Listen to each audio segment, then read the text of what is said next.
The box at the back of the cupboard is not a storage problem.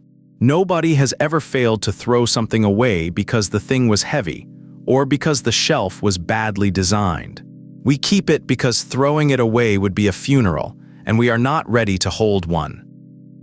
The tidying industry has decided the problem is method. Better boxes, a folding technique, a rule about 6 months. That advice sells because it works on 90% of what we own, and the 90% was never the difficulty. The trouble is always the same 20 objects, and no system has ever touched them. So we conclude that we are lazy or sentimental or simply bad at this, and we buy another book about shelving. The real cost is a wrong diagnosis applied for years. The thing underneath was a grief that would have moved if anyone had named it. Welcome to Making Sense of Being. This is an argument about why the drawer never empties. In Japan, there is a rite for objects, and the word for it gives the whole thing away.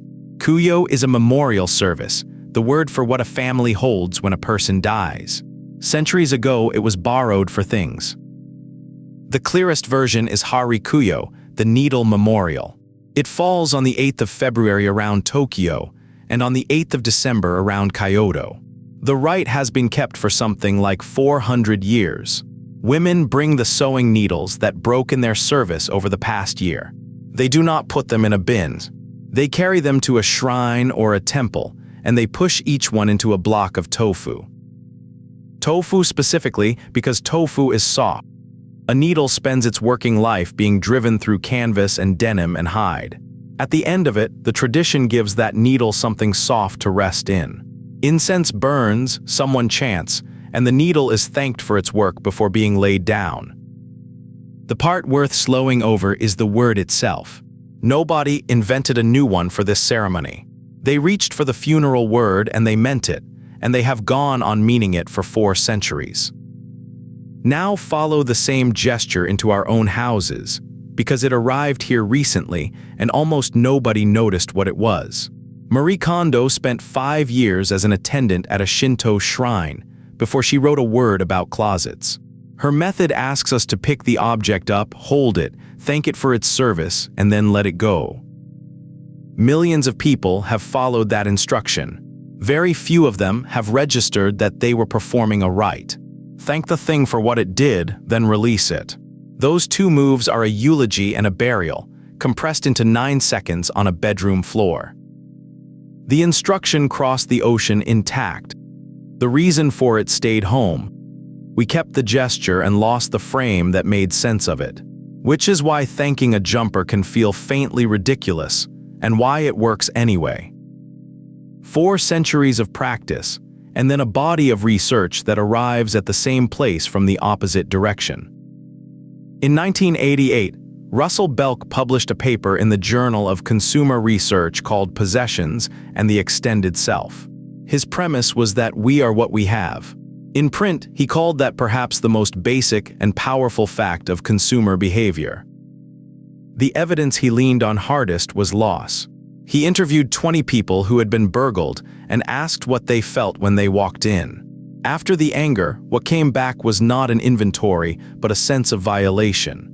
8 of the 11 women in that small sample reached, unprompted, for the language of being violated. He also describes a man who lost his house in a flood. What that man listed as gone was a first edition collection, and the tools his father, the cabinet maker, had used.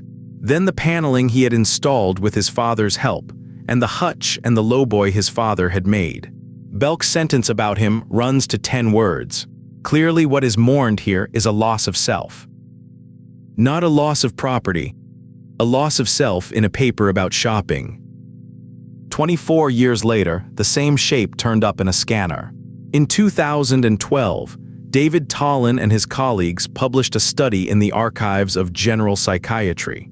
People lay in an fMRI machine and made one decision over and over: keep this piece of paper or destroy it. Half the papers belonged to the participant, half belonged to the researchers.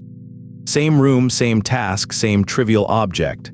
The only variable in the entire design was whose it was. In the participants with hoarding disorder, two regions behaved strangely: the anterior cingulate cortex and the insula. Both went unusually quiet when the paper belonged to somebody else, and lit up excessively when the paper was their own. The authors called it a biphasic abnormality. That is a clinical population and an extreme, so hold the finding at its actual size. What the extreme gives us is the axis. The difficulty cannot live in the object, because the object is identical in both conditions. The difficulty lies in ownership, and ownership is a fact about us rather than a fact about the paper. And there is a name for the object that will not go, from long before either study.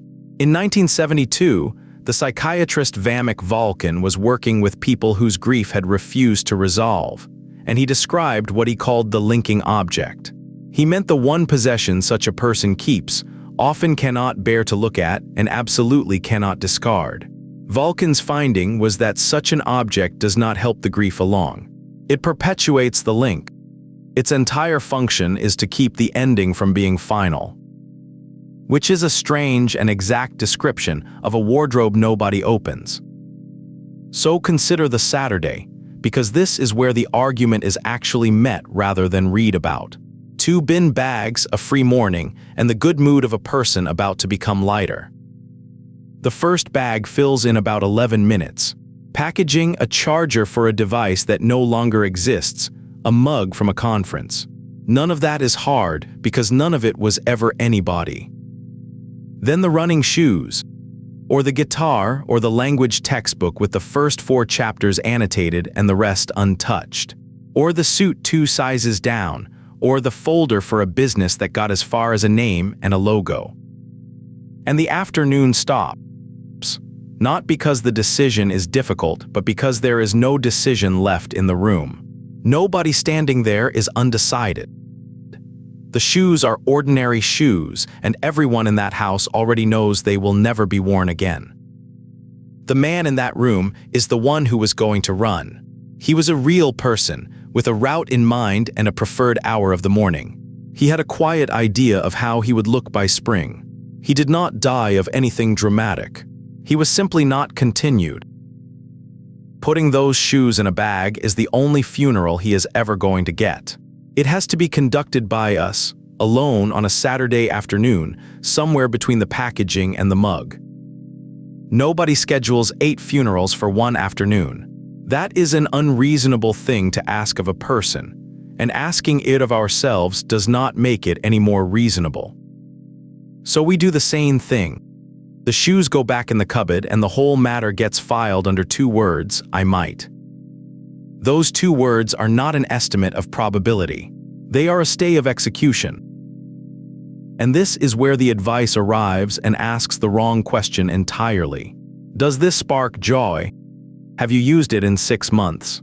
Would you buy it again today?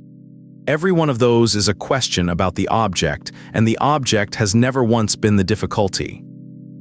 The heaviness of a full house is not weight but occupancy. Every version of us that did not happen is still living somewhere in the building. Not one of them has ever been asked to leave. If this is grief, then a great deal of what we have concluded about ourselves is simply wrong. We are not disorganized, and we are not weak, and we do not lack discipline. We were asked to bury 8 people before lunch and we declined, which is not a character flaw but a sense of proportion. It also changes what the work needs. A grief is not solved by a system, and no system has ever claimed a scalp among those 20 objects. Grief is given time and a ceremony, and if we are lucky, some company. Which is precisely what the needle rite understood. One day in the year, a specific place to go, other people doing the same thing in the same room. Incense, a few words, and something soft to lay the thing down in. That rite is not sentimental, it's engineering. It draws a boundary around the mourning so the mourning can end. And it insists the mourning be witnessed, so nobody has to carry it privately forever. What we do instead is unlimited, unmarked, and entirely alone. Those happen to be the exact conditions under which grief does not move at all. And it changes the pace of the thing.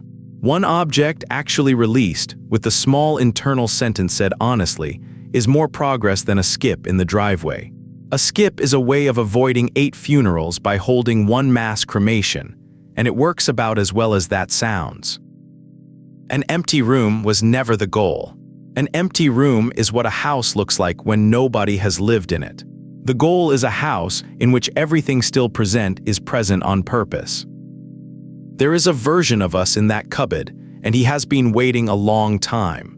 Not to be used, but to be let go of. The needle went into the tofu because it had worked hard and was finished. Somebody said so out loud, and that was the entire ceremony. Nothing in your house is asking to be organized. What it asks for is to be thanked and buried and genuinely missed for a moment. That last part is the one no system can do on our behalf. Decluttering was never tidying. It was always a funeral we kept rescheduling.